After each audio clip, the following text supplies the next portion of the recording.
ನಮಸ್ಕಾರ, welcome back. ಇವಳೇನಿಗೆ ಸೀರೆ ಉಟ್ಕೊಂಡು ರೆಡಿ ಆಗಿದ್ದಾಳೆ ಅಂತ ಯೋಚನೆ ಮಾಡ್ತಾ ಇದ್ದೀರಾ? ಏಕಂತ ಅಂದರೆ ನಾನು ಶಿವನ ಪ್ರತಿಷ್ಠಾಪನೆ ಮಾಡ್ತಾ ಇದ್ದಾರೆ ಒಂದು ದೇವಾಲಯನ. ಸೊ ಅದಕ್ಕೆ ನಾನು ಕಳಸ ಹೊರಕ್ಕೆ ಅಂತ ಇಲ್ಲಿಗೆ ಬಂದಿದ್ದೀನಿ. ಎಲ್ಲಿಗೆ ಅಂತ ಅಂದರೆ ಹಾಸನ್, ನಮ್ಮ ಅಕ್ಕನ ಜೊತೆ ಬಂದಿದ್ದೇನೆ.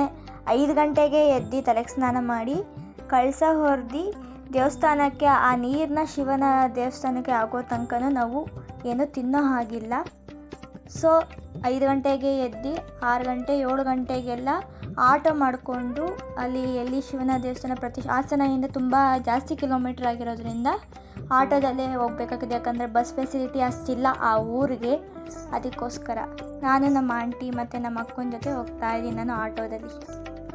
ನಾನಂತೂ ತುಂಬ ಉತ್ಸಾಹದಿಂದ ಇದ್ದೀನಿ. ಯಾಕಂತ ಅಂದರೆ ಮೊದಲನೇ ಸಲ ನಾನು ಕಳಸ ಹೊರಡ್ತಾ ಇರೋದು. ಅದು ನನ್ನ ಇಷ್ಟ ದೇವ ಶಿವನಿಗೋಸ್ಕರ. ಅದಕ್ಕಾಗಿ ಒಂದು 10 ಗಂಟೆ ಆಯಿತು. 10 ಗಂಟೆ ಕಳಸಕ್ಕೆ ಕೊಟ್ಟರು, ಪೂಜೆ ಎಲ್ಲ ಮಾಡಿ.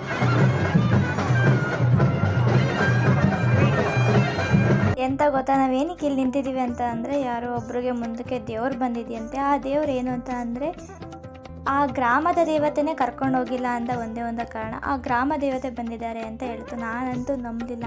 ಈ ಥರನೂ ಬರುತ್ತಾ, ಮನುಷ್ಯನ ಮೇಲೆಲ್ಲ ಬರಲ್ಲ, ಇದು ಕಲಿಯುಗ ಹಾಗೆ ಹೀಗೆ ಅಂತ ಅಂದ್ಕೊಂಡಿದ್ದೆ.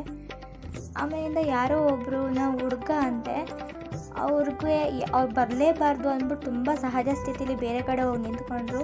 ಅವ್ರು ಬಂದು ಪಂಚೆ ಹಾಕ್ಕೊಂಡು ಬರೋ ತನಕನೂ ಉತ್ಸವ ಸ್ಟಾರ್ಟ್ ಆಗಿರಲಿಲ್ವಂತೆ ಆಗಿರಲಿಲ್ಲ. ತದನಂತರ ಒಬ್ಬೊಬ್ಬರಾಗಿ ಹೆಣ್ಮಕ್ಳಿಗೆ ಒಂದು 8ರಿಂದ 10 ಜನ 10-15 ಜನಕ್ಕೆ ದೇವ್ರು ಬಂತಂತೆ. ಆ ದೇವ್ರು ಬಂತು ಅಂತ ಅಂದರೆ ಏನೂ ಇಲ್ಲ, ಒಂದು ಸ್ವಲ್ಪ ಅವರು ಕಳಸ ಇಟ್ಟಿರ್ತಾರೆ, ಅದೊಂದು ಸ್ವಲ್ಪ ಅವರೇ ಹಂಗೆ ಒಂದು ಸ್ವಲ್ಪ ವಾಲಾಡಿದ್ರೆ ಅದು ದೇವ್ರು ಬಂದಂಗೆ ಅಂತ ಅಂದರು. ನನಗೆ ಇದೆಲ್ಲ ಬರಲ್ಲ, ಚಾನ್ಸೇ ಇಲ್ಲ. ಅವ್ರಿಗೆ ಮೇ ಬಿ ಸುಸ್ತಾಗಿದ್ರು ಆಗಿರ್ಬೋದು, ಯಾಕಂದರೆ ಅವರು ಏನೋ ತಿಂದಿರೋಲ್ಲ, ಅದೇ ಸುಸ್ತಾಗಿರ್ಬೋದು, ಬರಲ್ಲ ಅಂತಲೇ ಅಂದ್ಕೊಂಡಿದ್ದೆ. ಆಮೇಲಿಂದ ಅಂದರೆ ಎಲ್ಲ ನನ್ನ ಹತ್ರ ಬಂದ್ಬಿಟ್ಟು ದೇವ್ರು ಬಂದ ಅಂತ ಕೇಳ್ತಿದ್ರು. ಇಲ್ಲ ಬಂದಿರ, ನಾನು ಕರೆಕ್ಟಾಗಿ ಹೇಳ್ತೀನಿ ಅಂತ 4-5 ಜನಕ್ಕೂ ಹೇಳಿದೆ. ತದನಂತರ ಆಮೇಲಿಂದ ನಮ್ಮ ಅಶ್ವಿನಿ ಅಕ್ಕ ಅಂತ ಇದ್ದರು. ಆವಾಗ ಅವ್ರಿಗೆ ಬಂದ ತಕ್ಷಣ ಅವ್ರಿಗೂ ಬರುತ್ತೆ, ಅವರು ಎಜುಕೇಟೆಡು ಮತ್ತು ಅವರು ಬೆಂಗಳೂರಲ್ಲಿದ್ದು ಅವ್ರಿಗೆ ದೇವ್ರು ಬರುತ್ತಾ ಅಂತಲೇ ನನಗೆ ಇದಾಗೋಯ್ತು.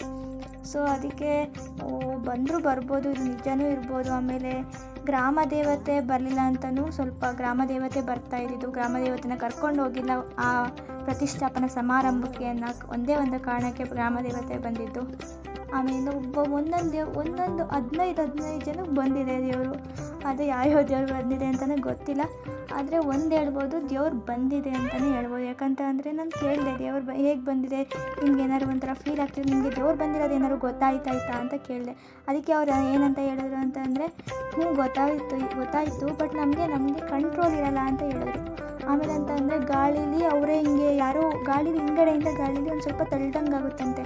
ಅಂದರೆ ಗಾಳಿನೇ ಒಂಥರ ಇದು ಮಾಡೋಂಗೆ, ಅಂದರೆ ಅವ್ರಿಗೆ ಕಂಟ್ರೋಲ್ ಅವ್ರಿಗೆ ಸಿಗಲ್ಲ, ಗಾಳಿನೇ ಕಂಟ್ರೋಲ್ ಮಾಡೋ ಥರ ಇತ್ತಂತೆ. ಸೊ ಅವಾಗ ನೆನಪಾಯಿತು, ನಾವು ಹೇಳೋದು ಸಹಜ ಅಲ್ವಾ, ಪ್ರಕೃತಿಲಿ ದೇವರಿದ್ದಾರೆ ಅಂತ.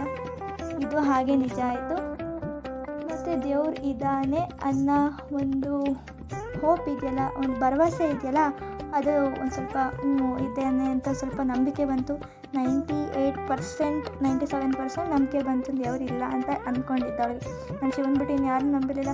ಯಾವ ದೇವರು ಬರಲ್ಲ, ಏನಿಲ್ಲ, ಅವೆಲ್ಲ ಸುಳ್ಳು ಅಂತಲೇ ಅಂದ್ಕೊಂಡಿದ್ದೆ. ಅಂದರೆ ದೇವ್ರು ಬರುತ್ತೆ, ಆದರೆ ಇವರೆಲ್ಲ ಅಂದರೆ ಕೆಲವರು ಬರಲಿಲ್ಲ ಅಂತ ಅಂದರೆ ದೇವ್ರು ಬಂದಿದೆ ಅಂತ ಏನೇನೋ ಸುಳ್ಳು ಹೇಳ್ತಾರಲ್ಲ, ಅದಕ್ಕೋಸ್ಕರ ಹೇಳಿದೆ. ಬಟ್ ದೇವ್ರು ಬರುತ್ತೆ ಗಾಯ್ಸ್. ನಂತರ ನಾವು ಕಳಸದಲ್ಲಿರೋ ನೀರನ್ನ ತಗೊಂಡೋಗಿ ದೇವಸ್ಥಾನಕ್ಕೆ ಹೋದ್ವಿ. ಒಂದು 2 to 3 hours ಅಲ್ಲೇ ಕಳೀತು.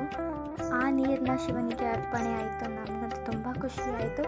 ತದನಂತರ ಅಲ್ಲಿ ಪ್ರಸಾದ ಇತ್ತು. ಪ್ರಸಾದನ ತಿಂದ್ಕೊಂಡು ಮನೆಗೆ ಹೋದ್ವಿ.